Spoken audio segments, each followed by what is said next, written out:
Bonjour, bonsoir, en fonction du moment où vous nous recevez, chers amis internautes. Bienvenue sur Info Hebdo qui vous décrypte l'actualité sociopolitique de la semaine au Bénin. Cette semaine, nous parlerons des réactions au sujet des arrestations de Rikiat Madougou et de Joël Frédéric Aïvo. Et nous parlerons également des commentaires autour des découvertes des cartouches de calibre 12 au Bénin et au Togo. Nous parlerons de la désignation de Paul Rompouet comme chef de file de l'opposition. Quelles en sont les implications politiques dans l'animation de la vie politique désormais au Bénin? Nous parlerons des défis qui s'imposent pour le second quinquennat du président Patrice Talon et pour l'exercice du jour, chers amis internautes, en 90 minutes d'émission. Je reçois pour vous Joël Ataï-Guédégbé, il est expert en gouvernance, président de l'association Nouvelle Éthique. Il sera avec Habib Arandessi, président d'honneur du mouvement social révolutionnaire MSR, militant Union sociale libérale. Et le troisième invité qu'on ne présente plus sur les plateaux d'émission de ZAE-TV est Agapit Napoléon Maforican, consultant médias et communication, analyste politique. Sans plus tarder, chers amis internautes, juste après ce jingle, on les retrouve pour le décryptage.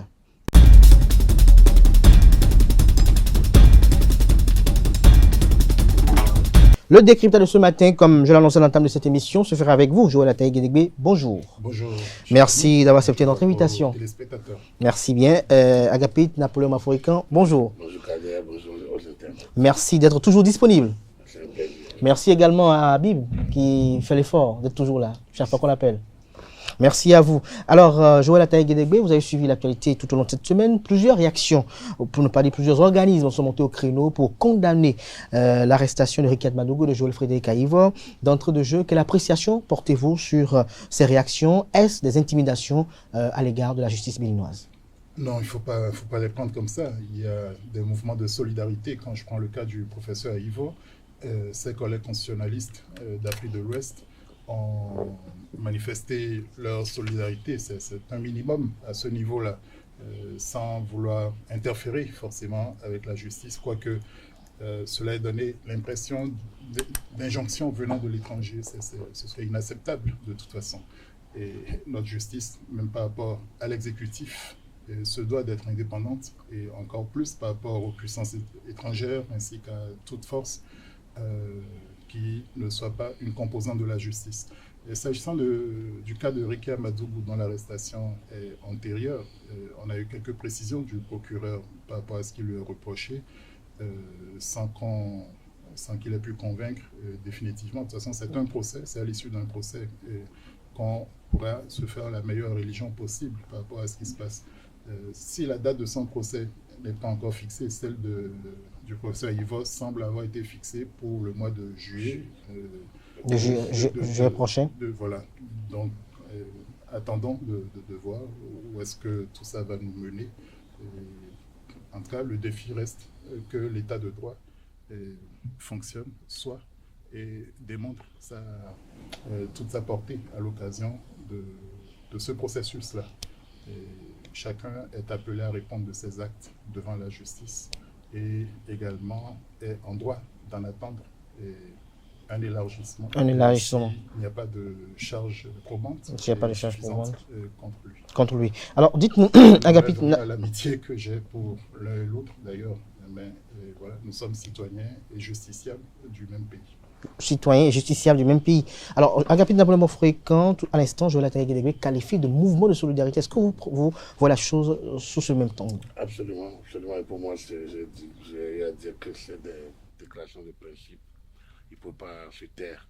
Mais il y en a qui sont un peu loin quand on dit la libération immédiate. Quand on dit, voilà. Quand on voit ces termes, est-ce qu'on peut parler toujours de mouvement de solidarité? Là, on n'est plus dans le soutien, on est dans la qualification, on est dans l'injonction, on est même dans le mépris. Parce que quand c'est des juristes, l'association française du droit constitutionnel, l'association sénégalaise du droit constitutionnel, l'association bouclée, quand c'est dans les expressions n'ont pas été utilisées de la même manière. Quand vous regardez la fondation Cassien,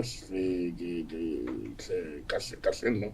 Il y a une fondation française qui a appuyé les propos.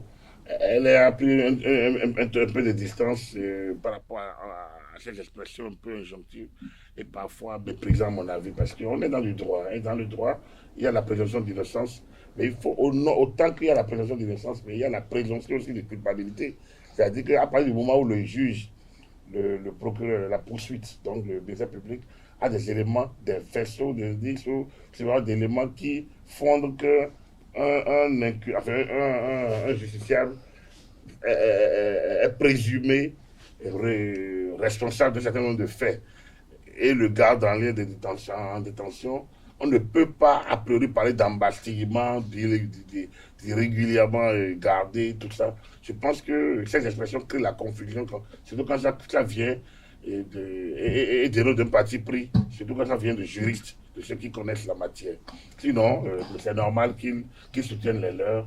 Et ce qui est bizarre dans l'affaire, effectivement, c'est que, bon, Joël, professeur de droit constitutionnaliste, a eu droit, effectivement, à suffisamment de motions, de déclarations. En sa faveur. De la part de ses collègues.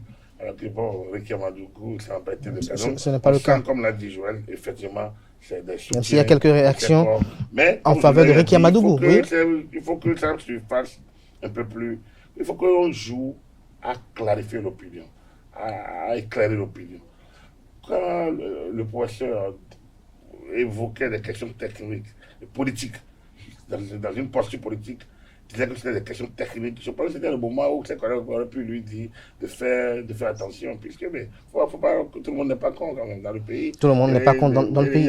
Dans un état de droit, force doit rester à la loi. Force doit rester à la loi. Je vous reviens, Agapit Naboulou Afroikan, mais dites-nous, Habib Arandessi, lorsque vous y voyez de près, est-ce que vous ne voyez pas qu'il y a une sélectivité dans ces mouvements de solidarité? Parce qu'il n'y a pas que Ricky Amadougou et Joël Aïvo qui sont arrêtés pour ce que nous savons tous.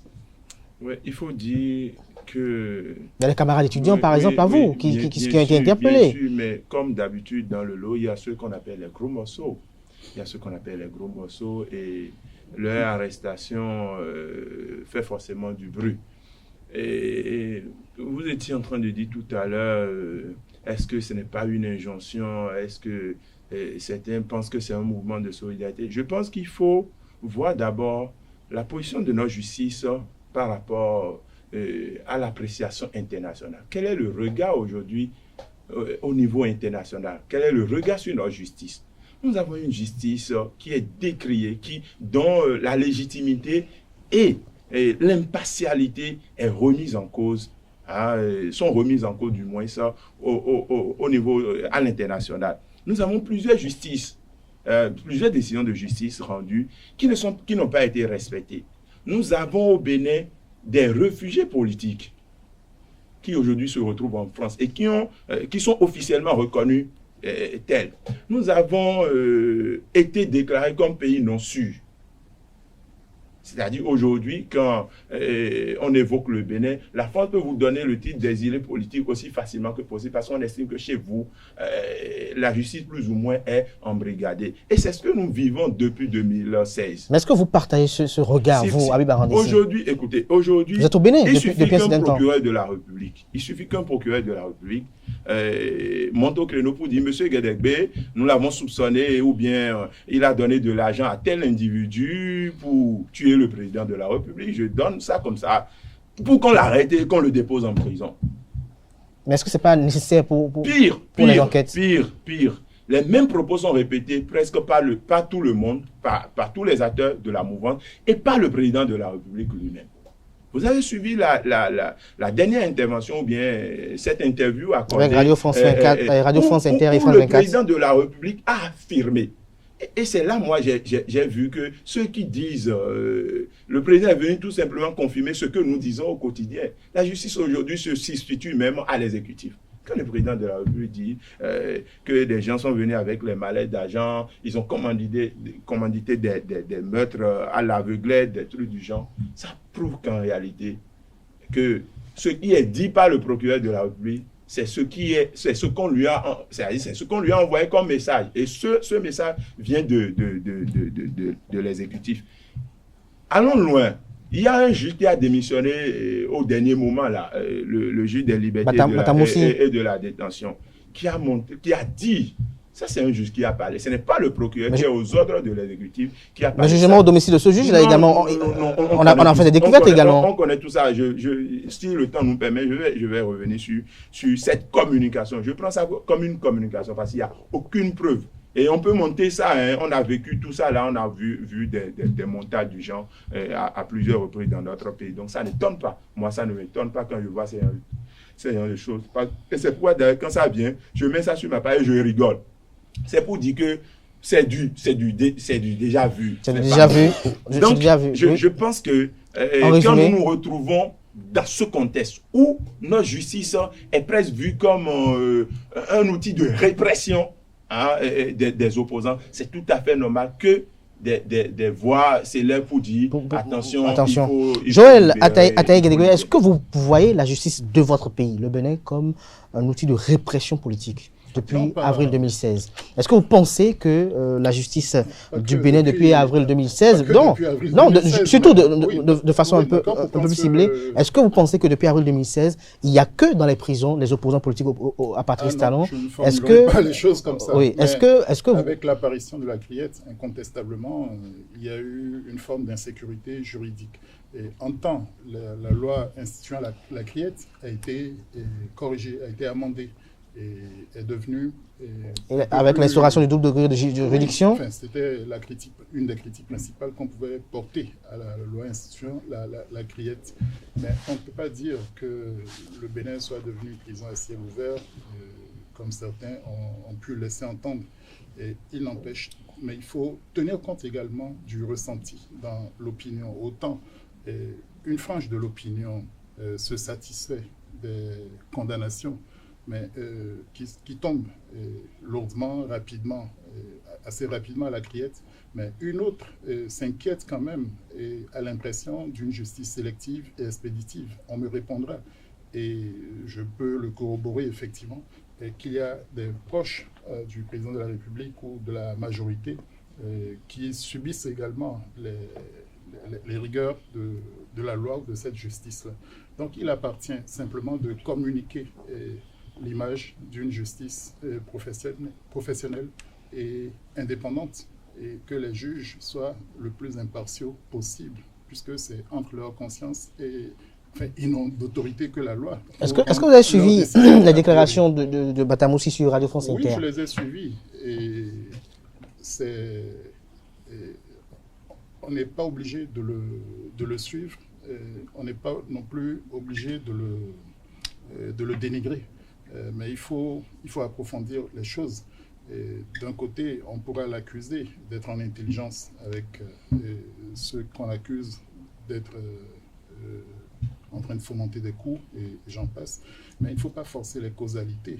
Il y a probablement un mal-être, non seulement dans la justice, mais dans l'administration, pour des raisons qu'il faut s'efforcer de démêler. Et c'est à travers un dialogue politique, un dialogue national, qu'on arrive parfois à mettre ces questions sur la table, à en discuter, pour être le plus à l'aise, pour se comprendre sur l'instant. Dialogue politique, dialogue national. On va revenir dans un instant. Agapine Namplin Fréquent, vous avez suivi tout à l'heure. Vous avez suivi tout à l'heure vos deux vis-à-vis.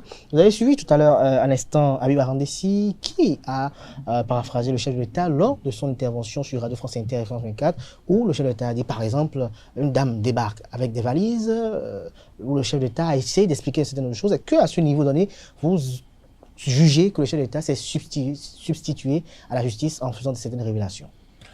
Écoutez, ce plateau ne me permettra pas de parler de l'organisation judiciaire de type francophone. Je ne peux pas le faire, sinon on comprendra que c'est normal que le chef de l'État soit informé. C'est tout à fait normal. La poursuite, soit ça part du gouvernement, instruction vers le procureur de la République, qui est le représentant de l'exécutif. La justice ne commence pas par le procureur de la République. C'est le début, c'est la poursuite, ça. C'est quand lui, de deux choses l'une, soit les éléments qu'il a sont suffisamment, il a suffisamment d'éléments, et donc il enclenche le jugement, et là c'est le président de la Cour qui désigne maintenant, la Cour qui préside, et lui, le procureur est le ministère public, et lui il fait la réquisition. La Cour peut ne pas le suivre, parce que lui il est la poursuite. Donc, c'est normal que...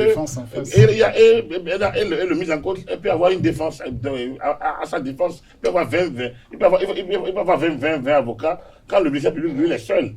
Mais après, c'est le président du tribunal. Donc, le président du tribunal, c'est un juge de siège, il ne subit aucune pression.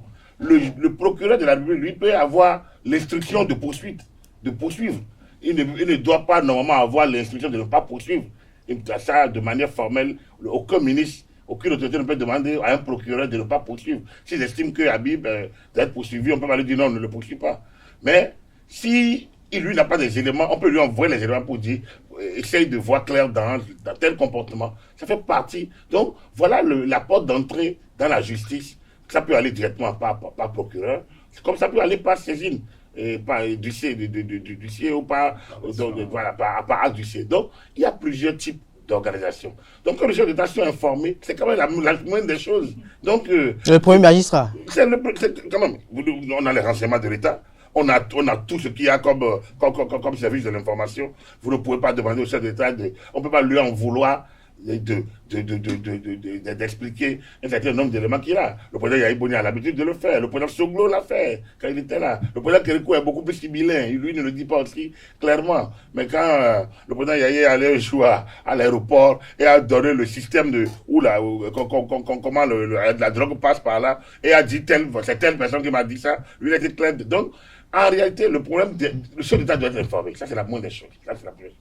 Est-ce que notre justice est différente? Non, notre justice n'est pas décriée par personne. Elle n'est pas différente de la justice française. Elle n'est pas du tout. Son organisation n'est pas du tout différente de la justice française. Les juges de siège sont autonomes. Maintenant, s'ils ne se rendent pas autonomes, c'est leur problème.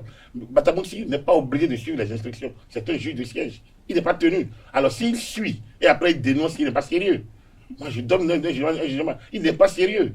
Donc, du coup, moi, je suis beaucoup plus dans la thèse que c'est un juge qui est aux commandes. Que ce qu'il a fait là, ça participe d'un processus de déstabilisation de la maison de justice que d'un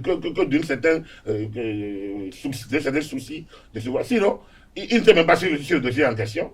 Mais s'il a été forcé, il ne s'est pas tenu, on ne le bougera pas parce qu'il est au siège. Donc, s'il était courageux, il devrait normalement dire non. On a connu des juges qui ont dit non à l'exécutif.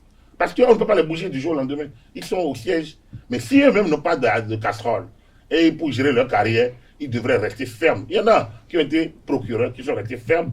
Il y en a qui sont restés parce qu'ils ne peuvent pas, mentir à leur ministre, ils ne peuvent pas dire non, mais parfois ils attendent d'être auditionnés. Donc, la meilleure justice n'est pas pire qu'ailleurs. Si c'était nous qui avons condamné, quand on a condamné Sarkozy, pourquoi, si c'était en Afrique, on n'aurait pas crié. Quand on empêche, on restreint Trump d'avoir accès à un certain nombre de services de télécommunications aujourd'hui. Ancien président de la première puissance du monde. On aurait dit quoi? Qu'on l'empêche, que c'est entravant à l'exercice, à sa liberté, de trucs. Non. La justice, nul n'est au-dessus de la loi. Et qu'on s'appelle X ou Y, lorsque des éléments à charge sont, comment on appelle, formellement ou virtuellement, le procureur peut choisir d'ouvrir une enquête, et quand il estime que les éléments dont il est en possession sont suffisamment forts et qu'il n'a pas besoin de vous laisser en liberté, il faut mettre en détention provisoire.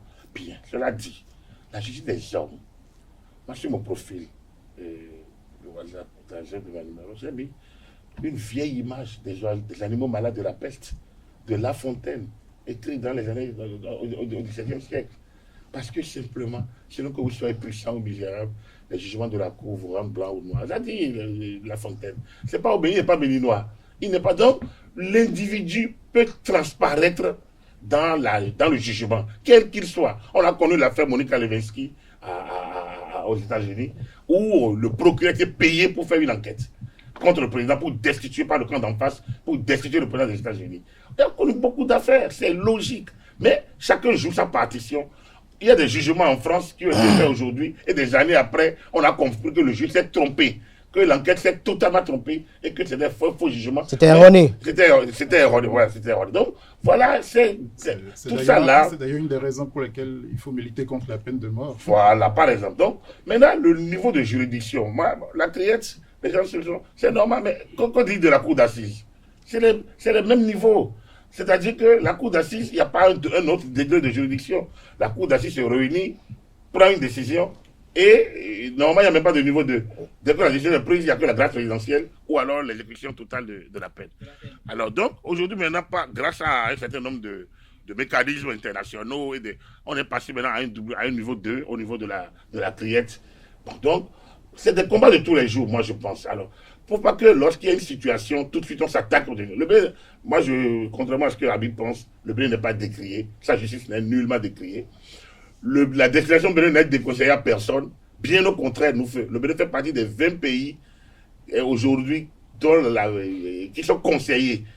Nous avons effectivement au niveau de Freedom House, on a perdu démocratie sûre, on est pays virtuellement démocratique, je ne sais pas comment ils appellent ça, pays hybride démocratique. Ça veut dire qu'on est encore dans les pays démocratiques. On a perdu peut-être une situation douillette qu'on avait. Mais il y a les crises de ces derniers mois, les élections. Les crises de croissance de la démocratie, c'est ça. Donc, tout ça, on peut comprendre.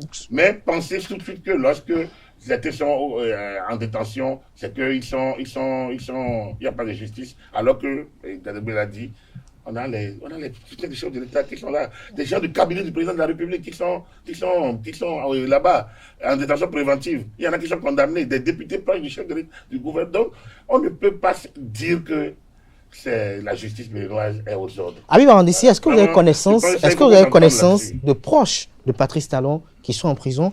Et dites-nous, est-ce que vous avez fait une analyse impartiale des mobiles pour lesquels Ricky Amadougou et Joël Aïvo ont été interpellés?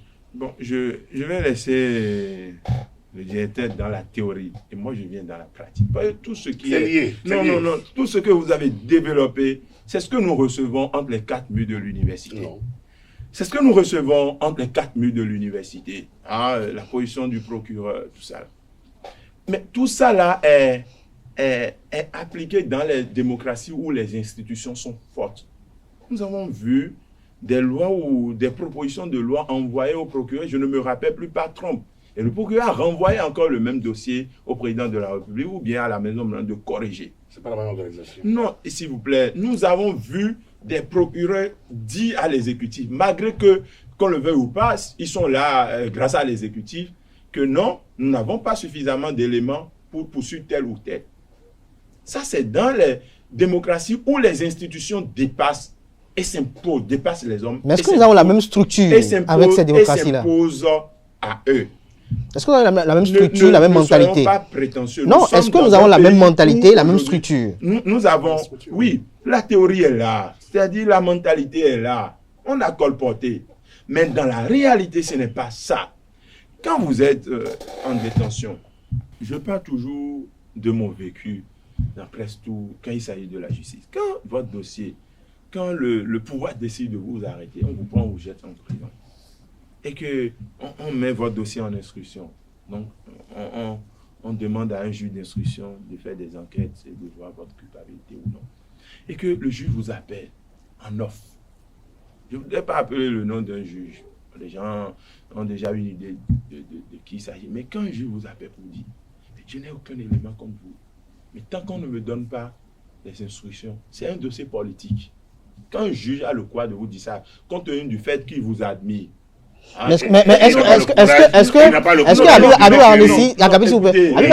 vous ne pensez pas que c'est le juge là, le juge en question là qui est une peste pour l'appareil judiciaire? Nous avons vu des juges, nous avons vu, non, moi je vais bien écouter, mais quand même, un juge n'est pas courageux s'il va vous dire à vous, et il n'a pas le temps, et il ne peut pas le dire à son ministre. Non.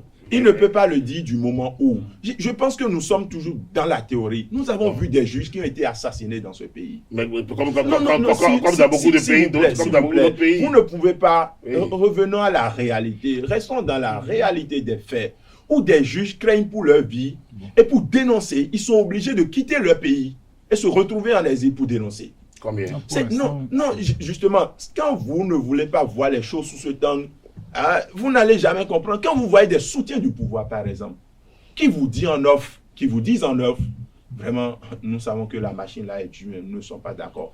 Mais on est obligé de rester parce que, s'il vous plaît, parce que la machine qui est en face de nous peut nous briser à tout moment. Est-ce que j'ai une question particulière avec vous, Habib Arandissi. Quand on prend le cas de ce juge, est-ce que vous ne pensez pas qu'il est un problème pour la société lorsque, en tant que juge, il ne peut pas dire véritablement ou peut-être avoir une déclaration osée lorsque les acteurs politiques qui disent soutenir le chef de l'État publiquement et qui viennent vous dire, vous, en offre que, est-ce qu'on n'a pas encore l'impression qu'on veut être de votre côté également de l'autre côté? C'est-à-dire se prostituer sur le plan politique. Je suis d'accord avec vous. Si des gens hier qui étaient soutiens du pouvoir et qui à un moment donné ne se sont plus retrouvés du côté du pouvoir, c'est-à-dire ils ont commencé. Vous n'avez rien à vous reprocher, Habib. Moi, je vais dire moi mon cas. Oui. Moi, je suis particulier. Moi, il dit, je suis un jeune particulier. Je ne suis pas né comme tout le monde. Et c'est pourquoi quand quelqu'un me rencontre, il me serre la main, il me dit, toi là, tu n'es pas comme tout le monde. Vous voyez mes prises de position? Non. J'ai des camarades comme moi, avec qui j'ai commencé ce combat, et qui sont venus me voir à 5 h du matin pour dire, Habib, nous, on ne peut plus continuer, on a trop peur. Il faut qu'on aille se réfugier au niveau du pouvoir pour ne plus avoir ces problèmes de fuite ou bien de quitter sa maison. Mais vous avez vu, il y a quelques jours, des policiers débarquent chez moi pour dire que, bon, ils sont en train de me soupçonner de vouloir créer de troubles. Et il faut m'arrêter pour me garder après les élections. On a des soupçons, on envoie des policiers. Combien de jeunes peuvent supporter ça? Rester au pays et continuer à circuler. C'est pour vous dire quoi? Vous ne pouvez pas. Nous sommes au Bénin et je sais la machine qui est en face de nous. J'allais dans le sens du fait qu'il y a des soutiens. Mais je vous ai posé une question, vous n'avez pas répondu. Est-ce que vous avez connaissance de soutiens aussi qui sont en prison? S'il vous plaît. Oui. Je vais revenir ça. Ça me plaît bien, ça me plaît très bien. Parce qu'on a tendance à démontrer qu'il y a des gens qui sont proches du pouvoir et qui sont arrêtés. C'est normal, hein.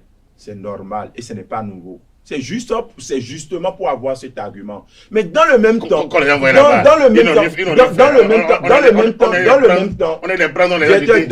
j'espère que Joël Ataï écoute religieusement. Du pouvoir qui ont été impliqués dans des dossiers, qui ont été jetés en prison, mais qui ne sont pas restés en prison comme nous autres.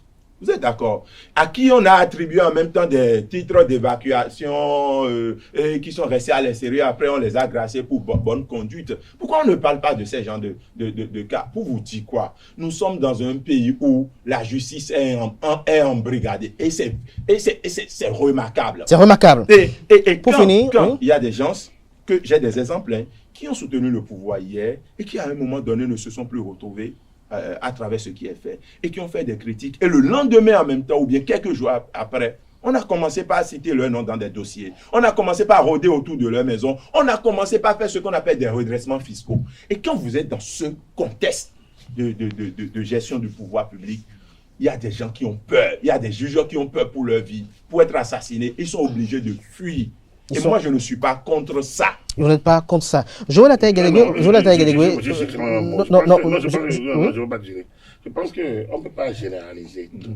Il y a des cas, dans des sens comme dans un autre. On ne peut pas dire que la justice est imbrigadée. L'organisation même, tant que c'est des hommes qui agissent, et on parle d'intime conviction par rapport à des textes que l'avocat comme le procureur peuvent utiliser, l'un pour requérir, l'autre pour faire son plaidoyer, on doit relativiser. On ne peut pas être aussi... Aujourd'hui, à la Criette, dans les prisons, il y a les gens proches du pouvoir, il y a des gens qui ne sont pas proches du pouvoir. Mais ce dont nous parlons, la première, quand vous prenez Rekia, c'est le pays le plus dictateur, qu'il n'y a jamais autant de dictateurs, il n'y a pas de c'est une dictature la plus féroce, ça te dit quand même, pour quelqu'un qui le dit, et après, qui a quand même un certain nombre d'éléments qu'on lui reproche, notamment qu'elle n'a même pas refusé. Attendons d'aller au bout pour savoir si elle est en Bastille ou elle est en brigade ou pas. Quand on prend le poisson Evo, il n'a pas commencé par être arrêté. Il a fait le dialogue itinérant. Il a circulé dans le pays. Il a dit beaucoup de choses. A priori, au départ, on ne l'a pas arrêté. Si on l'a arrêté, c'est sûr qu'il y a des éléments. Sans doute. Merci à vous, Agapi Maforikan. Dans ce que nous disons. Et Joël Ataï Guédégué, vous avez suivi à l'instant la caricature que fait Habib Arandessi. Est-ce que vous pensez véritablement que le climat sociopolitique est ainsi? Est-ce que vous pensez qu'il y a des juges qui ont peur pour leur vie au Bénin? Est-ce que vous pensez qu'il y a des acteurs politiques qui ont peur d'effectuer des critiques à l'égard du régime par peur de se retrouver en prison? Est-ce que vous pensez ça? Non, je ne pense pas. Est-ce que vous constatez ça? Est-ce que vous remarquez ça? Ce que je remarque, et je ne ferai que rapporter les propos de quelqu'un, pour ne pas le nommer, M. Achadé, du parti Les Démocrates, qui a explicitement dit qu'il a tremblé quand il a été convoqué à la Criette et qu'il en est ressorti indemne. Et voilà, donc l'essentiel est que n'ayons pas peur de nos institutions. C'est à la justice de communiquer simplement. L'image d'une institution impartiale est disponible. C'est à la justice de communiquer l'image d'une institution impartiale. C'est à elle, simplement. Si le juge ne me rassure pas, et d'ailleurs, dans les situations ordinaires, on peut récuser un juge parce qu'il ne me rassure pas qu'il sera impartial. C'est ça qui est fondamental dans l'acte de juger. Maintenant, il y a des implications politiques, il y a même des imbrications, quelquefois. ne soyons pas dupes puisque nous avons emprunté une organisation judiciaire à la française. Même aux États-Unis, le politique est fortement présent. Il n'y a pas de séparation étanche entre exécutif et justice. Là, c'est une vue de l'esprit, cher ami Habib. Mais dans la réalité, il y a des gens qui sont disposés à aliéner leur liberté, leur indépendance. Et si la liberté vous est donnée, mais que vous ne demandez qu'à vous soumettre et qu'à ramper, ça c'est votre problème.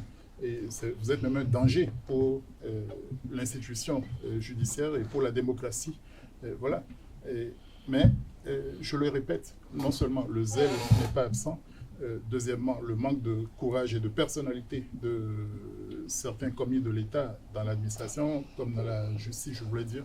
Mais enfin, le politique également peut être tenté de réprimer, d'abuser des pouvoirs ou des leviers qui sont à sa disposition.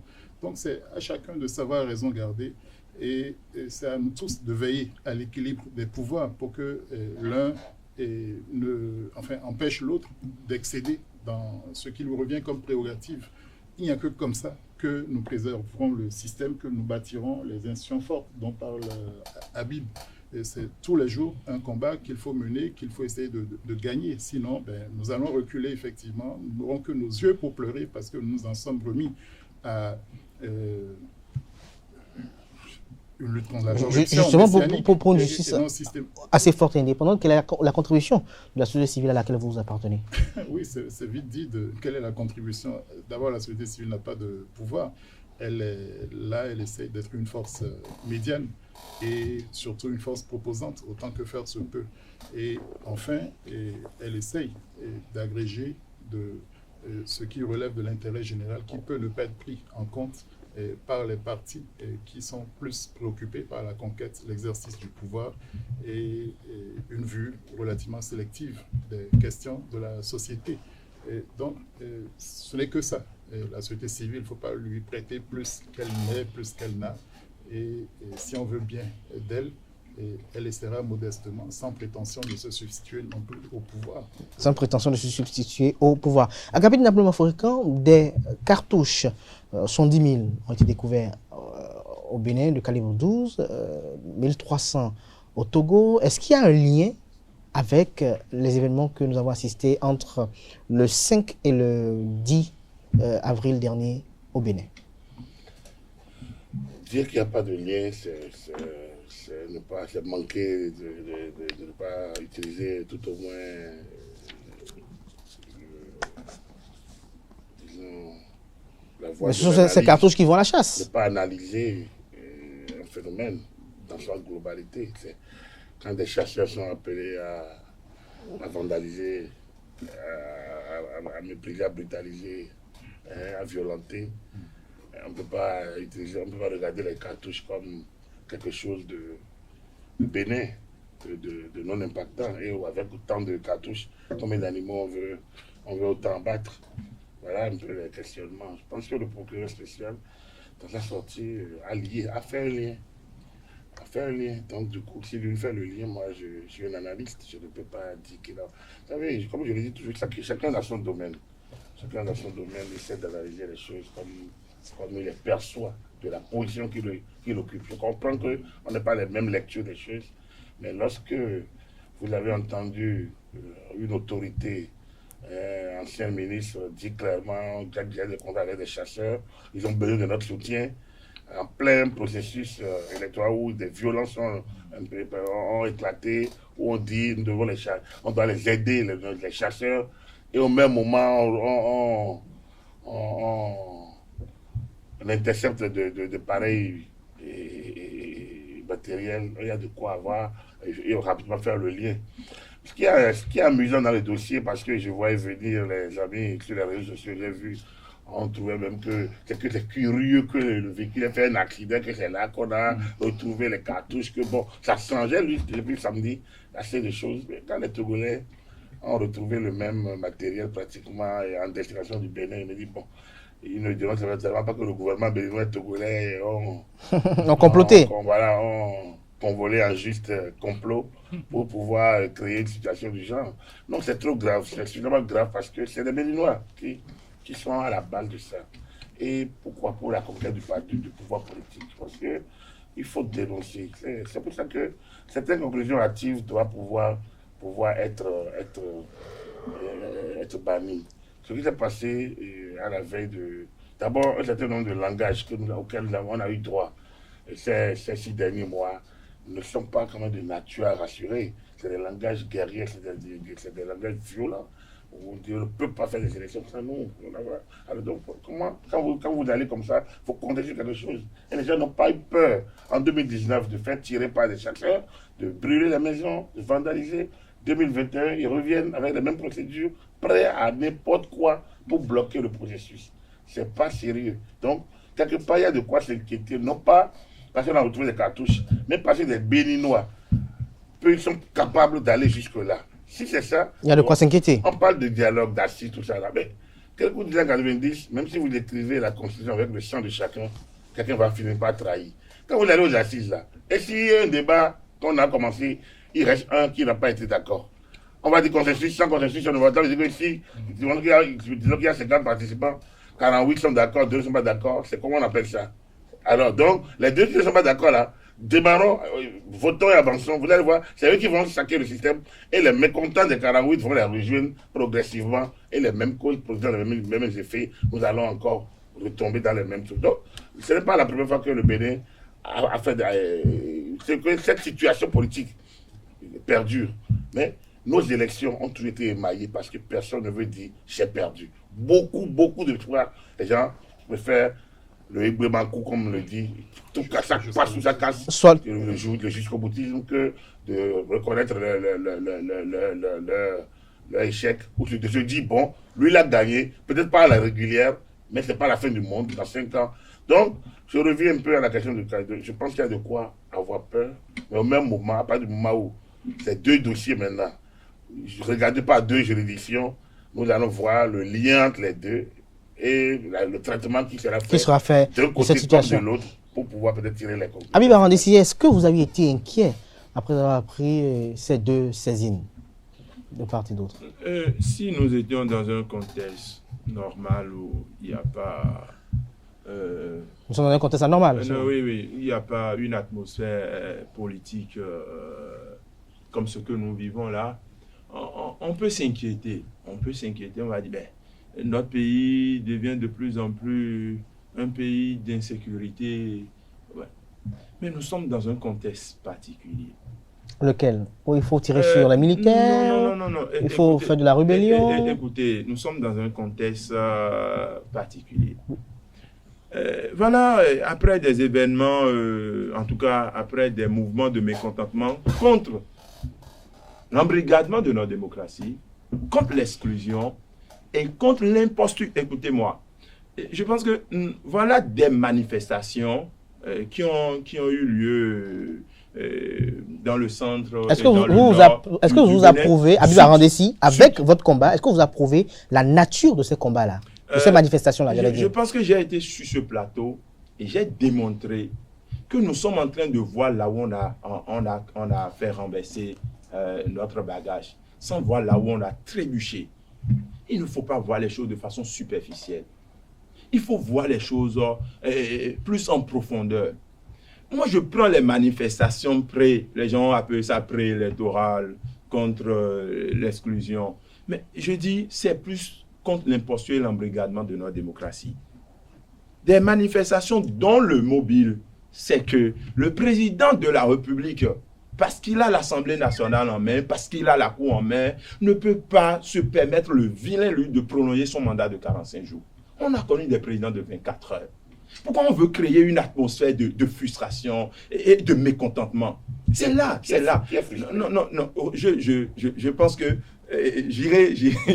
laissez-moi aller en profondeur. Donc, en profondeur? Oui. Donc, nous sommes dans ce contexte où les gens ont dit, vous nous avez exclus pour une première fois.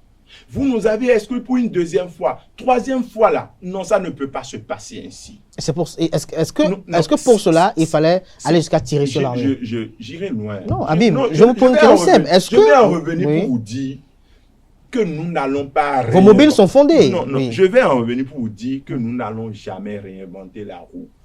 Et j'ai toujours demandé, quand on nous dit, les gens ont vandalisé, les gens ont cassé, j'ai toujours demandé des exemples d'autres pays où ces gens de mouvements d'humeur, ces gens de grands rassemblements n'ont pas donné lieu à des affrontements entre civils et policiers et que la population ou bien les manifestations ont utilisé tout ce qu'ils avaient sous la main. Vous êtes partisan de ça? Non. Vous êtes partisan de ça? C'est comme si vous me dites que quand la pluie tombe et les gens qui sont sous la pluie... On vous a toujours lu sur votre page Facebook manifester à main nue. Vous avez toujours écrit main nue. Mais là, lorsque les gens s'arment les mains... Ça, c'est ma responsabilité d'appeler les gens à manifester à main nue. Mais lorsque les gens sortent à main armée... Nous savons que c'est en ces moments où certains, tellement frustrés, sont obligés de s'exploser. Parce que vous donnez le canevas, par exemple, à Habib Arandessi, c'est pas peut-être un dialogue du berger à la bergère, mais vous donnez l'occasion peut-être à ceux qui veulent piller, qui veulent voler, de profiter au moment où on va vandaliser une maison, peut-être de prendre certaines choses. C'est dommage que... Mais ce sont des dommages collatéraux. Non, c'est dommage. C'est dommage, je dis que c'est ce genre de manifestation où on est obligé de vandaliser. Dans un contexte normal, tout le monde peut dire « non, je ne suis pas d'accord ». Mais quand nous savons que c'est toujours comme ça, j'ai dit c'est toujours comme ça. Démontrez-moi autre chose.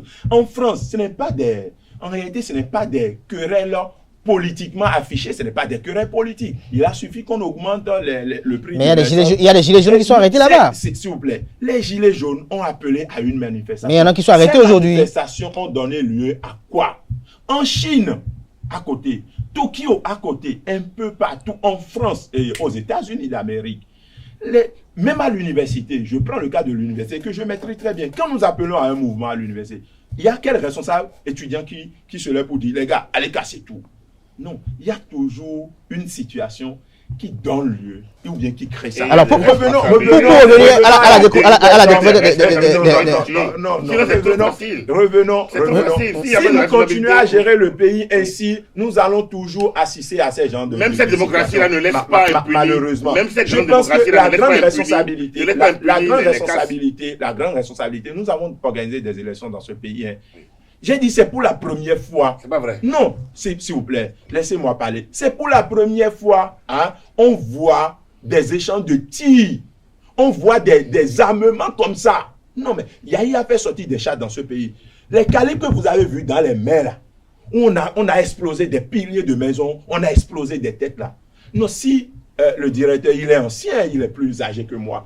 Dites-moi. Mais au moment où Boni Yahi avait sorti les chars, Maître Adrien Ngouidi n'avait pas demandé à ce que les gens sortent et tirent sur les militaires. S'il vous plaît. Non, je vous rappelle quelque chose. Au moment où Boni Yahi en 2011, il y a eu le chaos controversé, contesté même par une frange de la classe politique béninoise, où même des gens ont appelé Maître Adrien Ngouidi à manifester. Maître Adrien Ngouidi n'a pas demandé aux populations de tirer, il n'a pas donné des injonctions pour qu'on puisse tenir. Encore que quand on connaît un peu les porte-moviers aussi. Monsieur Caleb, je pense qu'aucun leader... Si on ne tire pas sur l'armée, il n'y aura pas de réaction. Aucun leader n'a demandé. J'ai suivi les déclarations du ministre Komi Koutié. Vous avez suivi mes déclarations. Ah oui, c'est presque. S'il vous plaît. C'est presque. S'il vous plaît. Les toutes dernières phrases du ministre Komi Koutié, par exemple, les instructions sont fermes. Manifestons à main nue. Les vidéos sont encore là. Et madame, le ministre, et la vidéoconférence. Non, la vidéoconférence, ce n'est pas... Il y a eu un discours, il y a eu certains discours pour appeler à une manifestation contre l'imposture. Restons dans ce discours-là. Et le ministre Komi Koutié, qui a été le centre même, parce que c'est de lui qu'il s'agit, il a été clair. Il n'y a pas que lui, il y a aussi Valentin Dianontin qui a également effectué un message. Le ministre Valentin n'a jamais appelé ses militants ou bien le peuple béninois à manifester avec les armes.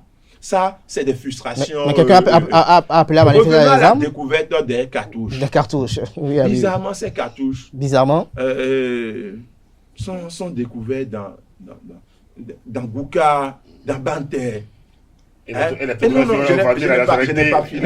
Agapit, si vous permettez. Permettez à Habib. Permettez à Habib. Non, je n'ai pas fini. Non, laissez-le, il va y aller. Parce que il sait bien. Vous me perturbez. Donc, évidemment, c'est à Gouka, on découvre, c'est le village natal du ministre Komi Koutié. Et mieux, tout le monde est presque mort. Il n'y a pas eu de témoin, il n'y a même pas eu de... C'est-à-dire, on n'a que la version de... Il y a un rescapé. Non. Il y a un rescapé qui a fait des aveux. J'ai dit, il n'y a que la version... Je vais la tailler, à moins que je me trompe. Je n'ai pas fini. Il n'y a eu que la version de la police et du procureur. ça ressemble à un film d'Hollywood. Mieux. Là où on doit déposer les cartouches, on a dépassé tout cet endroit-là. Vous avez vu l'itinéraire? Il y a mon ami Ronvi qui a été quand même très excellent dans les analyses. Il dit, bon, les gars... Enfin, oui. Le prénommé ou le surnommé Ronvi. Ronvi, c'est mon frère. C'est mon frère de combat. D'accord. Et je suis fier de lui. Le Bénin a besoin des gens comme ça. Et il a fait une excellente analyse. Il a dit... Bizarrement, on doit déposer, par exemple, les cartouches ici à Esae, et puis on dépasse Esae. Non, pas de cartouches à Esae. Pas de cartouches à Esae. Pas de cartouches. Et c'est là-bas on découvre. Et puis, subitement, on a dit que normalement, ça doit être déposé à Gouka. Et j'ai oublié le deuxième village. Et là, si nous devons utiliser la voie de l'analyse, il y a quelque chose qui cloche, quoi. Et au Togo. Il y a une logique. Et au Togo. Moi, je pense quelque chose cloche au Togo. Moi, je pense que la communication du procureur et même de la police, c'est une communication assez sur le Togo. Presque tous les membres de ceux qui sont morts sont togolais. Mais les Togolais aussi ont arrêté ces personnes, dont un Béninois. C'est là, je voudrais en venir. Bizarrement, pourquoi c'est bizarre? S'il vous plaît. Non, moi je comprends pas. Non, parce que pourquoi c'est bizarre? Je vois ça. Il va y arriver. Il va y arriver. Parce que quand je suis la logique, bizarrement, regardez, c'est les Togolais. Et ces cartouches, on estime que ça vient de là-bas. Et nous savons le rapport aujourd'hui qui se... Et les Togolais aussi découvrent en destination du Bénin. Et puis, subitement, quelques jours après, c'est Togo qui découvre qu'il y a... C'est bizarre. Oui, c'est bizarre. C'est bizarre. À y voir de près et de part et d'autre, est-ce que vous ne pensez pas qu'avec ces différentes crises, avec ces découvertes de part et d'autre, est-ce que vous ne craignez pas un incident diplomatique entre le Bénin et le Togo? Parce que c'est vrai qu'il n'y a pas encore d'affirmation par rapport à certaines choses. Oui, il n'y a pas encore d'affirmation, mais il y a des insinuations. Entre nos pays, ça c'est l'évidence même, je ne comprends rien à personne, mais chacun de nous a cet effort-là à faire sur lui-même simplement, et pour ne pas en rajouter, que ce soit avec les pays voisins ou bien entre nous-mêmes simplement. Maintenant, les découvertes de cartouches, les armes légères, il y a longtemps qu'elles ont toujours circulé dans notre pays, les chasseurs, les différents trafics, et désormais la menace djihadiste ou terroriste qui vient un peu du Sahel et peut-être de l'Est, quoique nous ne soyons pas vraiment frontaliers de Maïdougouri, des zones où Boko Haram sévit au Nigeria. Mais il ne faut rien exclure par rapport à l'extrémisme violent, et encore moins par rapport aux cellules dormantes du terrorisme dans notre pays. Et donc c'est sur le terreau, là je rejoins Habib, sur le terreau de la frustration, que ces gens-là font leur marché, font leur beurre. Et si on leur en donne l'occasion, nous n'aurons que nos yeux pour pleurer. Et donc c'est à nous de ne pas surestimer ni sous-estimer la menace sécuritaire à laquelle notre pays doit faire face. La situation est préoccupante et il n'est pas question de s'amuser dans un sens comme dans l'autre. Moi-même, je pourrais spéculer et aller tenter même de dire que les cartouches découvertes hors de chez nous peuvent servir de monnaie d'échange dans un autre deal. Et en cas, ça pourrait participer d'un assaut de bonne volonté pour montrer qu'on n'est pas dans l'hostilité complète à l'État togolais, pour ne pas le nommer. Oui, tout à fait. Donc les relations internationales sont complexes, les relations sous-régionales sont complexes. Le dessous des cartes est extrêmement tortueux, les motivations des uns peuvent être récupérées, réorientées par le politique qui chauffe, surdétermine ce qui se passe et met en action des gens qui croient défendre une bonne cause, y compris par tous les moyens. Et c'est là que nous devons savoir raison garder pour ceux qui ont la responsabilité d'être au devant, ceux qui ont la prise de parole doivent pouvoir la mesurer et s'attendre éventuellement à en répondre. Parce que il y a des paroles qui ne sont pas sans action. Et certaines actions peuvent être si dangereuses, si dommageables pour la société qu'il faille en répondre quelquefois. Mais point trop n'en faudrait. Parce que si nous commençons à craindre pour notre liberté d'expression, au point d'avoir peur de notre ombre, là, ça ne va plus. Donc, c'est le moment plus que jamais de savoir raison garder, de faire confiance dans toute la mesure du possible aux services outillés pour cela au niveau de l'État, mais exiger et qu'ils rendent compte qu'il n'y ait pas de zèle, qu'on ne fabrique pas des complots, qu'on ne fabrique pas des prises d'armes, des prises de ci, de ça, et qu'on n'oriente pas la population dans une psychose donnée. Et ça également, c'est au chef de l'État, chef du gouvernement, de tenir la plus haute exigence par rapport à l'intégrité des forces de sécurité et aux moyens utilisés par elles comme par les services judiciaires, qui sont forcément au commencement de l'acte d'accusé. Voilà. Est-ce que vous ne pensez pas... En attendant le procès qui permet à tout le monde de se faire sa religion... Pour finir ce sujet avec vous, est-ce que vous ne pensez pas qu'il faut une législation pour réglementer encore le trafic des munitions? Va réagir pas... Non, il y a des législations. Oui, mais est-ce qu'il ne faut pas renforcer? Parce que vous avez dit tout à l'heure qu'il y a des cellules dormantes, par exemple. Ce n'est plus une affaire de législation là où on est là. C'est du travail de fourmi sur le terrain, c'est du renseignement utile et enfin, percutant, pour rapidement anticiper. Et endiguer le mal. Et endiguer. Anticiper, ce n'est pas forcément découvrir déjà des terroristes. Là, c'est trop tard. C'est sur le terreau où ils agissent qu'il faut anticiper et ne pas laisser les gens dans la frustration se laisser récupérer. Parce que désespérés, ils se laissent aller au premier venu, au premier chanteur d'illusions qui viendrait peut-être avec des billets ou je ne sais quelle autre promesse. C'est pas de ça. On a vu comment ça a commencé dans les autres pays. Et donc, chez nous aussi, chez nous, il faudrait plutôt éviter qu'on en soit là et qu'on ne soit même pas des bases arrière. On a dit que dans le parc de la Pendjari, on a appréhendé des gens. Nous devons redoubler de vigilance, ne rien exclure comme foyer possible. Nous devons redoubler de vigilance et ne rien exclure comme foyer possible. Merci à vous, Joël Ataï, pour ce bel argumentaire qui quand même est assez édifiant et plein d'enseignements. Chers amis internautes, nous tendons progressivement vers la fin de cette émission. Agapit Napoléon Maforican, je me retourne vers vous. Oui, nous sommes pris par le temps. En quelques secondes, c'est pas plus de 60 secondes. D'accord, mais écoutez, on ne peut pas, vous savez... C'est trop facile. Parce que nous devons parler de Paul Ronquer. C'est facile de parler de la frustration. Si l'État a ces institutions, elles ne deviennent fortes que lorsque les justiciables, les citoyens, on lui ont recours, ils font confiance à ces institutions-là. Mais si chacun va utiliser ses propres armes pour se faire raison, or ce qui se passe, la frustration n'est pas populaire aujourd'hui. C'est les individus. Moi, quand ils sillonnent, les gens sont conscients que c'est de plus en plus difficile. Mais les gens sont conscients que peut-être c'est un passage obligé. Le chef d'État a communiqué lors de sa deuxième année au pouvoir, a dit nous sommes conscients que c'est difficile, mais les difficultés d'aujourd'hui seront pour nous des raisons d'espérer demain.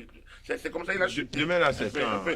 Demain, ça dépend de quel œil ou de quel yeux chacun utilise. Mais demain, aujourd'hui, quel est le slogan de campagne du président Talon? Le changement, ça y est. Ça veut dire quoi? Non, développement, ça y est. Le développement. C'est Yahi qui est changement. Bon, ici, on a un nouveau départ. Donc, c'est plus qu'un changement, c'est carrément. Avant, il n'y avait pas de développement. On a laissé l'autre, on est passé à un autre niveau. Ce qui s'est passé en clair, c'est quoi? C'est que les gens souffrent. Il y a eu d'abord une sorte de restriction et il y a une sorte de lueur. Donc, on ne peut pas faire des réformes, des changements sans que les gens soient, que tout le monde soit content. Mais lorsque vous n'êtes pas content, et surtout vous avez été au pouvoir, vous aussi avant, et exercer le pouvoir, et utiliser les moyens, la force du pouvoir pour contraindre les autres, lorsque vous n'êtes pas en position, vous utilisez maintenant la rue, les moyens illégaux, les armes illégales. Je pense que là, il n'y a pas à parler de frustration. Faut pas donc, la matière, avant de vous laisser commenter la désignation de Paul Ronquer en tant que chef de file de l'opposition, la Cour des comptes, quelles en sont ses implications avec son opérationnalisation, avec la nomination de Isbat Biotchane comme présidente de cette institution de la République? Oui, c'est une institution. Si demain, la Cour des comptes estime que vous êtes parti, vous avez dépassé par exemple les comptes de campagne, on dit non, c'est parce que c'est un parti de l'opposition, que la Cour contrôle pas le chef de l'État. Vous voyez que nous sommes, en fait, ce dont nous parlons, c'est d'abord l'acceptation de la règle du jeu. Il y a quelque chose qui cloche dans nos pays, en Afrique, c'est que on croit beaucoup plus aux individus qu'aux institutions.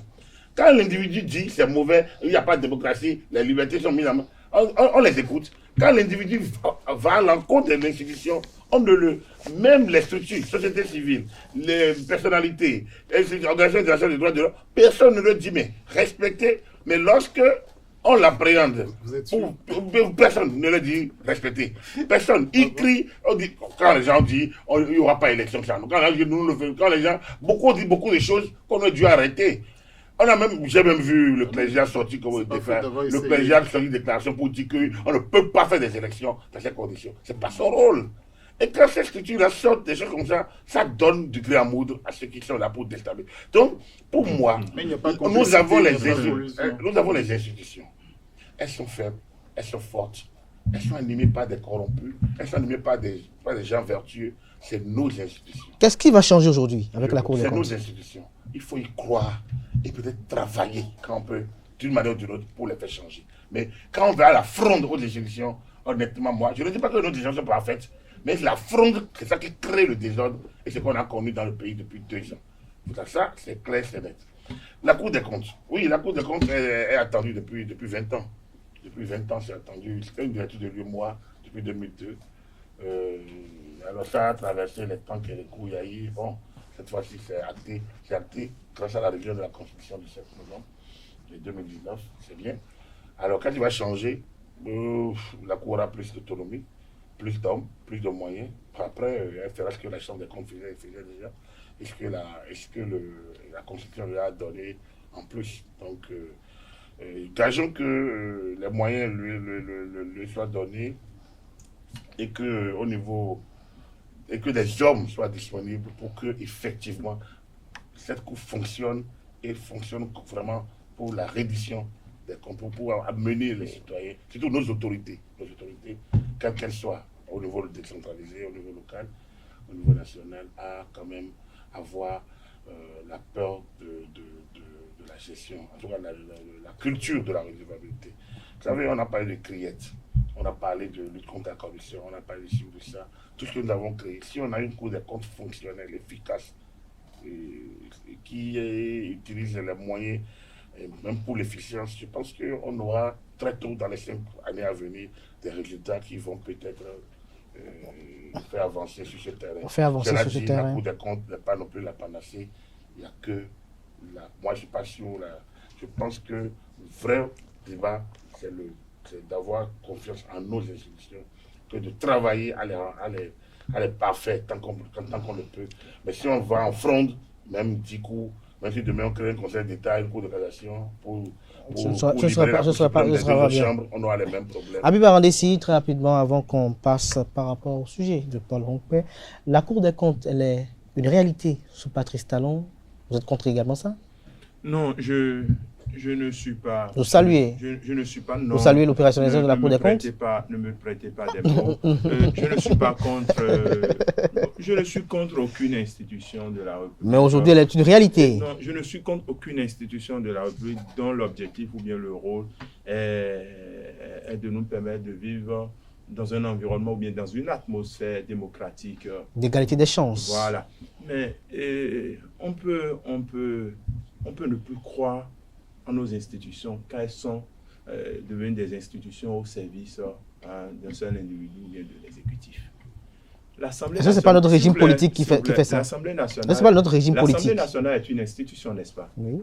Mais aujourd'hui, quand vous voyez notre Assemblée nationale, est-ce que moi, vous pensez que je peux faire confiance en cette Assemblée nationale, en cette institution de la République? La réponse est non. La réponse est non.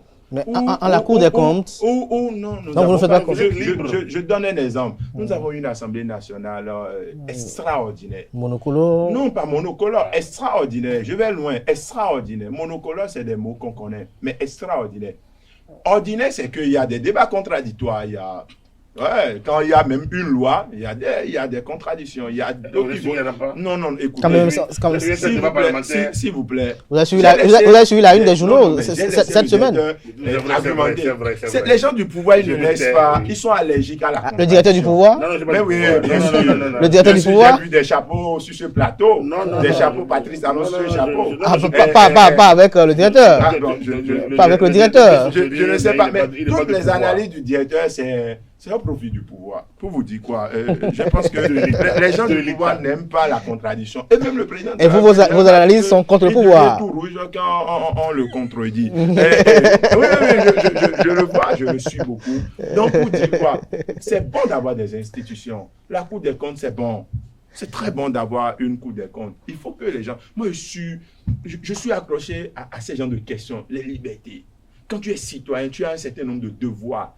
Tu es là pour servir le peuple, pour servir les autres et non pour te servir.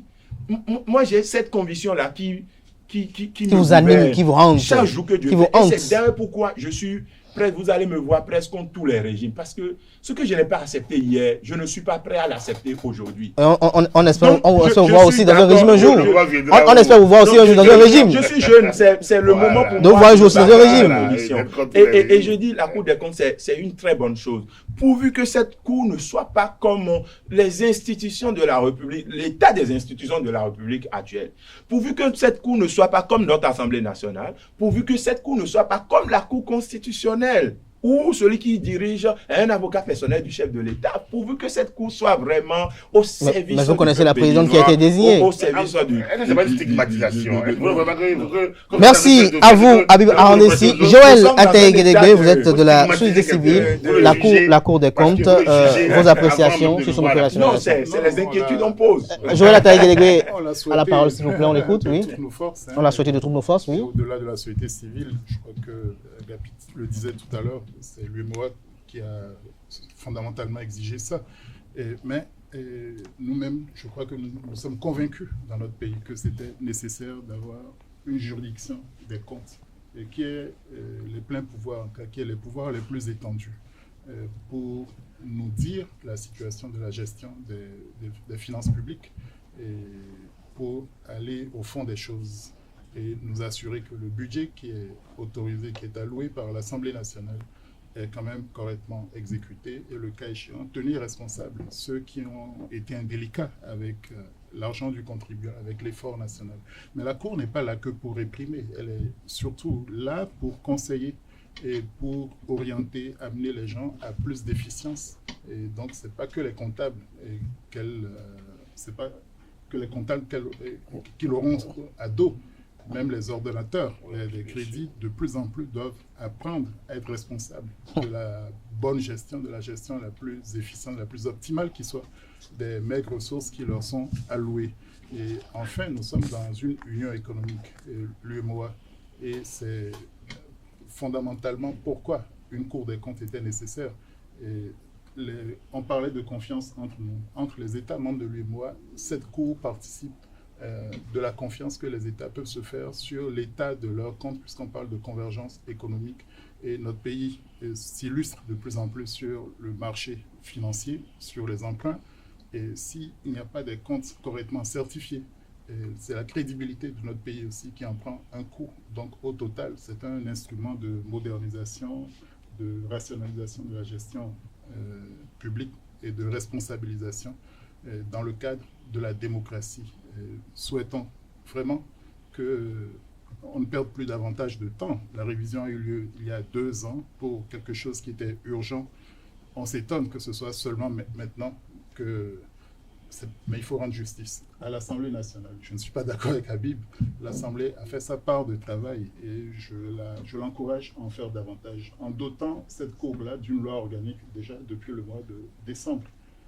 Mieux vaut tard que jamais. Il y a encore d'autres lois qui doivent intervenir sur le Conseil supérieur des comptes, sur le statut des magistrats financiers pour que les gens aient les perspectives pour leur carrière garanties.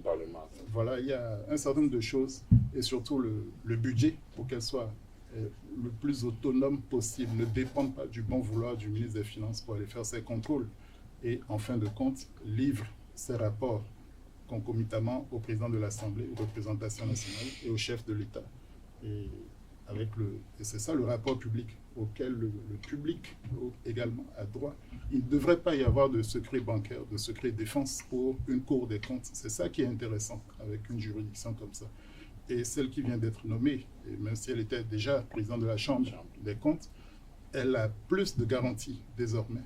Et elle est plus confortée comme un magistrat du siège. Et elle a un mandat, elle est inamovible pour 5 ans et en principe libre de faire correctement son travail. C'est tout ce qu'on peut souhaiter et espérer que ce soit une institution exemplaire. Espérer que ce soit une institution exemplaire. Agapé Napoloma Froican, Paul Rompé, nommé chef de file de l'opposition par le président Patrice Talon. Des voix se sont levées pour s'indigner contre le fait que le chef de file de l'opposition soit nommé par le chef de l'exécutif. Comment vous pouvez expliquer cela?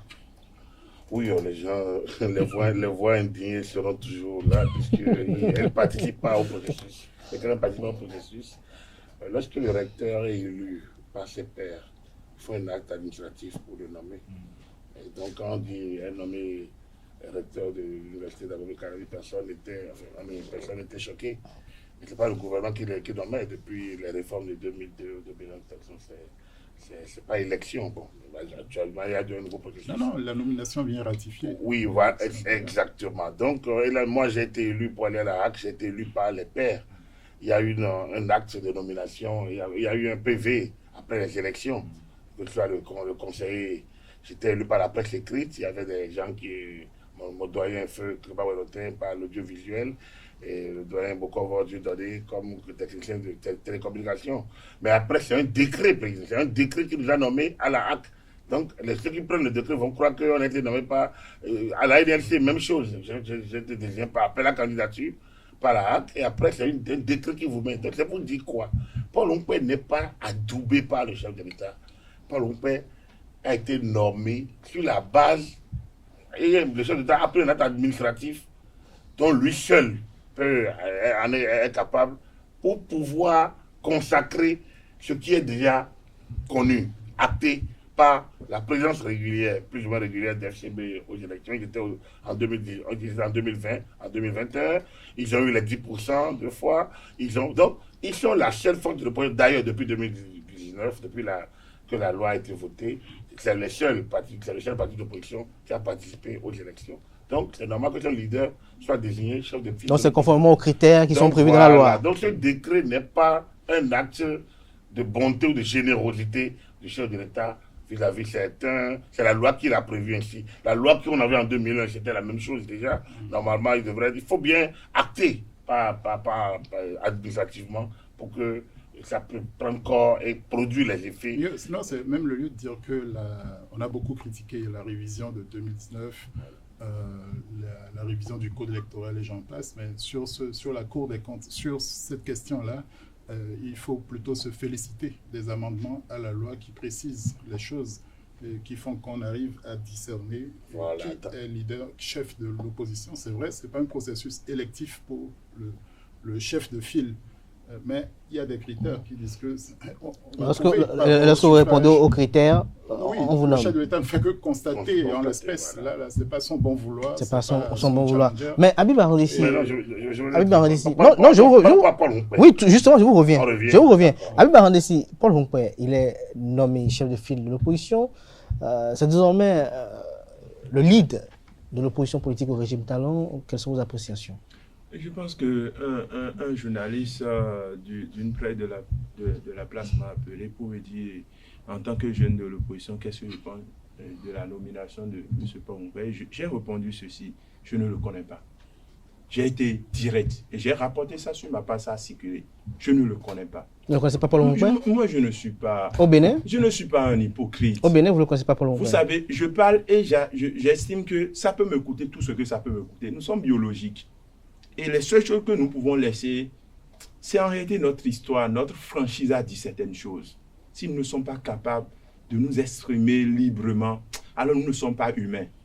Donc vous ne connaissez pas? On peut s'exprimer et puis demain on se retrouve privé de certaines Vous ne le connaissez pas sur le terrain politique ou vous ne le connaissez pas du tout? Je ne le connais pas en tant que chef de file de l'opposition. Ah, vous ne le reconnaissez pas? Nous avons un pays que j'aime tellement le Bénin et j'estime que ce pays a tellement de valeur. Paul Rumpe aussi aime le Bénin. Non. Paul Rumpe aussi aime le Bénin. S'il vous plaît, c'est que en lieu et place d'en parler, moi je rentre dans ma chambre et je pleure. Paul Rumpe est chef de file de l'opposition au Bénin.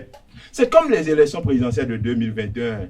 Élection entre le duo Talon et Talata. Ça, c'est des candidats. Élection entre Paul Rumpe Djemba, élection Kowe et des stigmatisations. Non. On peut refuser de... La liberté dont vous parlez, vous refusez aux autres leurs droits. Non, je ne refuse pas à ceux-là... De quel droit vous les jugez? Non, je ne refuse pas à ceux-là d'être éligibles ou bien électeurs. Oui. C'est leur droit. Nous avons vu des candidats qui ont mis la table entre les... Habib Arandessi, je vais vous poser une petite question. Si par exemple Sébastien Germain Jambo était au pays, vous pensez que certaines têtes se porteraient candidat aussi dans vos rangs? Non, si nous étions dans un contexte normal, je prends un contexte normal comme un contexte... Est-ce que vous ne constatez pas que... un contexte normal. C'est le contexte qui a amené Rumpe, qui a amené Djemba, qui a amené Corentin à être candidat. Écoutez, on peut refuser de voir le contexte. Nous sommes dans un contexte. Et c'est d'ailleurs pourquoi. Non. Et c'est d'ailleurs pourquoi. Pourquoi vous ne me laissez pas aller au bout du Je pense que Paul Rumpe. Nous sommes dans un contexte où, vous avez vu, ça n'a même pas fait d'effet. Les gens disent, bon, c'est normal. Le président de la République a en face de lui deux oppositions. Hein? Il y a l'opposition que lui-même il a créée, qui n'a pas de problème. Vous êtes sûr que Rumpe n'a pas de problème? S'il vous plaît. Vous êtes sûr que Rumpe n'a pas de problème? S'il vous plaît. C'est cette opposition. Ça me plaît. S'il vous plaît. Ça me plaît. Malgré les observations, les ratés, le bourrage des urnes, cette opposition a estimé qu'il n'y a pas de recours à faire. Il faut féliciter le président de la République. Ça passe. C'est des figurants, c'est leur rôle. Et quand on dit Paul Rumpe aujourd'hui chef de file de l'opposition, ça n'a pas étonné. On a dit, oui, bon, il a nommé son gars et puis c'est fini. Ah donc vous pensez que Paul Rumpe est le gars de... C'est un gars. Si vous pensez ça? C'est le prolongement de l'exécutif. Moi, je le dis. Paul Rumpe n'est pas de l'opposition. Il y a l'opposition elle-même. C'est votre avis. C'est votre avis à vous, Habib Arandessi. En exil. Et si je vous dis, s'il y a certains, si on était dans un contexte normal, c'est l'opposition radicale, les démocrates, tous ceux-là, les Komikoutié, les Adjavon, tous ceux-là. Pourquoi vous évoquez le nom de ceux qui sont dehors alors qu'il y a au pays Eric Moundete, il y a Noureni Achade, il y a Eugène Azakassou? C'est tous ceux-là. Pourquoi en réalité, c'est tous ceux-là ensemble. S'il vous plaît. Je voudrais revenir à Paul Rumpe. Si on veut avoir un chef de file de l'opposition, je pense que c'est toute l'opposition, la classe de l'opposition, ensemble, qui peut-être ces acteurs iront à une concertation et compte tenu de certains critères, vont choisir. Ils n'arrivent pas à s'entendre pour désigner un candidat à l'élection présidentielle. Vous êtes ceux qui vont choisir un chef avec les avantages que nous avons? S'il vous plaît. Ça me plaît. Et c'est dans ces conditions, que le président de la République peut prendre un décret pour acter l'acte. C'est-à-dire on est chef de file de l'opposition. C'est-à-dire qu'on est chef de... On n'est pas chef de l'opposition, chef de file. Non, on répond à l'opposition. Mais moi, je ne peux pas parler... Paul Rumpe ne parle pas en mon nom. Il est chef de file de l'opposition, il n'est pas chef de l'opposition. C'est un ami du président de la République. Il y a une nuance, n'est-ce pas?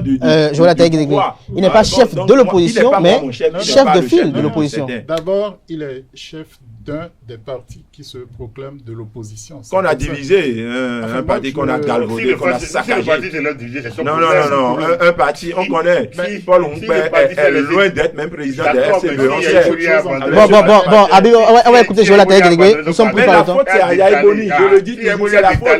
Quand au nom de la politique, on veut nommer des gens contre des gens. Mais les autres partis qui se réclament de l'opposition ont aussi leurs chefs qui sont reconnus chefs de l'opposition. Au terme de la loi, les autres partis qui font la formalité de se dire de l'opposition, qui s'enregistrent comme tel au ministère de l'Intérieur, leurs chefs sont appelés chefs de l'opposition. Donc, ils sont nombreux. Il y a des chefs de l'opposition et il y a un chef de file. Et le chef de file, c'est par rapport à la présence à l'Assemblée, aux résultats, aux élections. Il dit pas un chef de file de l'opposition, c'est un non-événement. Je ne sais pas pourquoi on en parle même. C'est comme au Burkina, M. Diabré, qui était chef de file de l'opposition, est rentré au gouvernement à l'issue des dernières élections présidentielles comme ministre d'État chargé de la réconciliation. D'ailleurs, il va rencontrer M. Compaoré à Abidjan aujourd'hui ou ce week-end. Donc, il perd déjà son poste de chef de file de l'opposition. Et la loi le dit au Bénin. Et tout parti est libre également de renoncer à être opposant. L'essentiel, c'est de faire les déclarations pour clarifier les choses vis-à-vis du public et de la loi. Et ensuite, par approche successive, on retrouvera encore un autre chef de file de l'opposition qui sera l'interlocuteur du chef de l'État ou du chef du gouvernement qui pourrait être associé à un certain nombre de choses. Et non pas de manière exclusive. Les autres partis également, la loi dit qu'ils peuvent aussi être associés.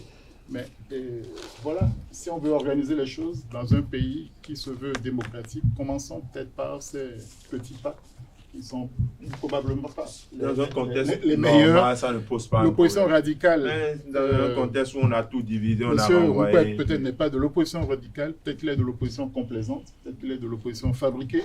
Mais aujourd'hui, la responsabilité qu'il a, c'est de se faire le porte-voix aussi de l'opposition radicale. Non, il ne pourra pas. Est-ce que vous ne pensez pas, pour finir avec vous, Agapit Napoléon Bafouika, vous aurez le privilège de conclure cette émission, Agapit Napoléon Bafouika, est-ce que vous ne pensez pas que tous ceux qui se réclament de l'opposition radicale devraient aujourd'hui, d'une manière ou d'une autre, au regard des événements qu'ils ont eu à vivre en 2019, en 2020, dans leur radicalité et même en 2021, d'échanger avec Paul Roupet, qui se dit ouvert à travailler avec eux pour véritablement l'atteinte de leurs objectifs qui paraissent quand même, mais dont les procédés pour y arriver ne sont pas les mêmes. Moi, je vais vous surprendre. Moi, si j'étais faiseur de loi, je ne sais pas pourquoi il faut un chef de file de l'opposition. Moi, je suis contre. Ça c'est ma faute. Je ne trouve pas son importance. L'opposition est libre de s'organiser, d'exister, de ne pas exister. Les élections sont ouvertes à tout le monde. Si vous remplissez les critères, vous allez. Vous ne remplissez pas les critères, on vous met de côté. Pour moi, c'est aussi simple que ça. Affaire de inclusive, monocolore, bicolore, ça c'est des fabricants d'opinion. C'est des fabricants. L'exécutif est libre d'en fabriquer autant. Non, l'exécutif n'est pas libre de fabriquer des critères. Chacun est libre. C'est le législateur qui peut mettre en place une loi. Très bien. Et nous, au Bénin, Abim, nous avons encore quelques secondes pour finir. C'est l'exécutif qui, après, a créé une pièce d'exclusion qui n'existe pas dans la loi. Mais ce que la loi... Ouais, il faut préciser ce que la loi a prévu, la chef de file de l'opposition, déjà vous ne les reconnaissez pas. Et vous pas de la on va reconnaître quoi? Nous ne sommes pas dans un contexte où il faut reconnaître les amis du pouvoir. En fait, vous choisissez votre contexte normal, votre contexte anormal, vos institutions normales. Le contexte normal, c'est que lorsque monsieur... Merci à vous, Abib Arandessi. Vous allez vous revoir tout de suite après, hors du studio. Vous allez échanger tout à l'heure. Merci à vous, Abib Arandessi. Je rappelle que vous êtes le président d'honneur du mouvement socialiste révolutionnaire MSR. Vous êtes militant de l'Union sociale libérale. Vous étiez face avec votre bien-aimé directeur général Agapit Napoléon Bafouika, consultant médias et communication, analyste politique. Et également sur ce plateau, il y avait eu également ce jour Joël Ataï-Gadegbe, qui est expert en gouvernance, président de l'association Nouvelle Éthique. Comme vous l'avez constaté si bien, le débat va se poursuivre tout à l'heure, juste après la conclusion de cette émission. Merci à toutes et à tous et à samedi prochain pour notre numéro, peut-être avec les mêmes invités ou d'autres. Portez-vous bien, passez un excellent week-end en compagnie de nos programmes télé sur ESAE TV et retrouvez demain dimanche pour l'invité Gérard Benochi, président de la commission des lois et des échanges de l'Assemblée nationale du Bénin.